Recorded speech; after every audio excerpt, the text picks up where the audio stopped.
In a few seconds, all that will remain of this machine is a capsule with a person inside. Doctors are running. Commentators are silent. The paddock is prepared for the worst. June 10th, 2007. Canadian Grand Prix. 22-year-old Robert Kubica in a BMW Sauber. Regular circle, under 300 kilometers per hour before the hairpin. Ahead is Toyota Trulli.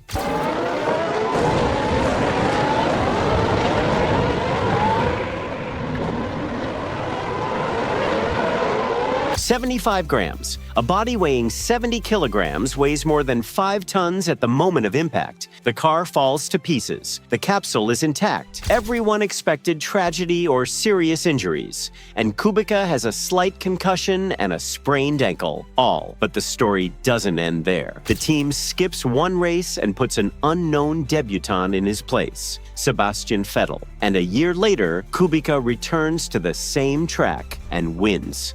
The only victory of his career. This shot is not about a disaster. It's about a survival cell that worked perfectly and about a man who came back to win. A regular July race at Silverstone. Michael Schumacher starts second and desperately needs a win. He approaches the Stowe corner at high speed and hits the brakes. There is no braking.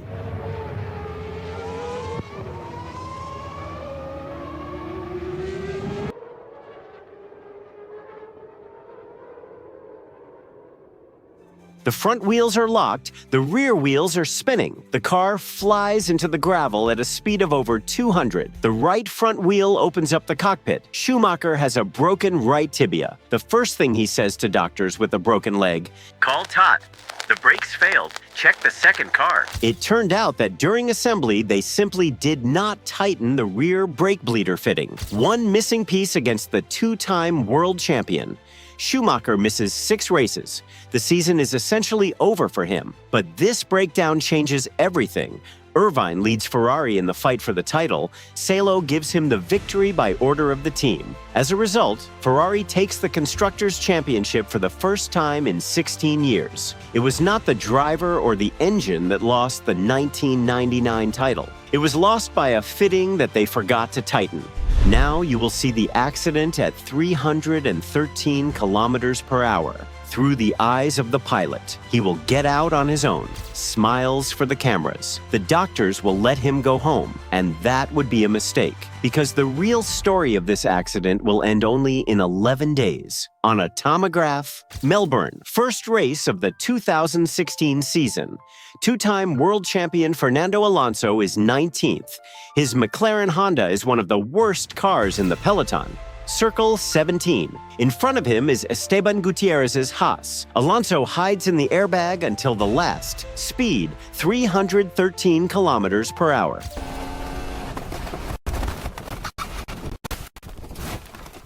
Is he okay? Yeah, Alonso Fernando is fine. Contact with rear left wheel of Haas at 305 kilometers per hour. Hit the wall, 45G. The car takes off, makes 1.5 turns in the air, and receives 2 more severe blows. Alonso's helmet hits the headrest twice. There is movement from under the overturned car. Alonso climbs out through a small gap. Not for myself, but for my mother, who watched the broadcast in Spain. Everyone exhales. Racing incident. No one is punished, but the accident is not over yet. In the evening, pain in the knee. The next day, even worse. Tomography shows rib fractures and pneumothorax, a partially collapsed lung. In the cockpit, the overload could have pushed a broken rib straight into the lung. The FIA removes him from the next race. Alonso then wrote, "Today I spent some of the luck allotted to me in life."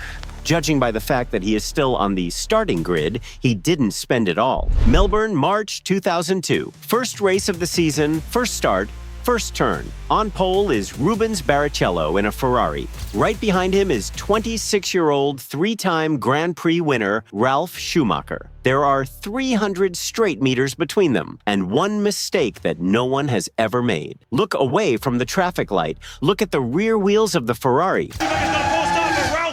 Motoring into second place, and he hits Rubens Barrichello. Huge accident. Oh my goodness. Rubens rear wings off. There goes Ralf Schumacher. And I think they're going to have to restart it. There's an absolute yes. And one of the Barrichello's Ferrari fails during acceleration. Ralph has nowhere to go, and his Williams uses someone else's car as a springboard. Flight, landing, behind is a chain reaction. 8 cars finish their season debut before reaching the second turn. Ralph chooses himself, not a scratch. But the main plot of this collapse is not him at all. While half of the peloton is sorting out the wreckage, the worst car of the championship, the Minardi, is creeping forward. Driven by local debutante Mark Webber. He finishes 5th. Australia got a home race hero on the first weekend of his career. Silverstone, July 2022. 23-year-old debutante Guan Yu Zhou is the first Chinese driver in Formula One history. Half the season is over. The worst thing that happened to him was a breakdown due to technology. Start. Look at the middle of the peloton, left side of the track. You'll have 2 seconds to figure out what went wrong. For 2022, about to get underway, the engine don't rise, the lights go out, it is blast off, and a good start made by Carlos Sainz, but an even better one by Max Verstappen on the inside line of gravel racing.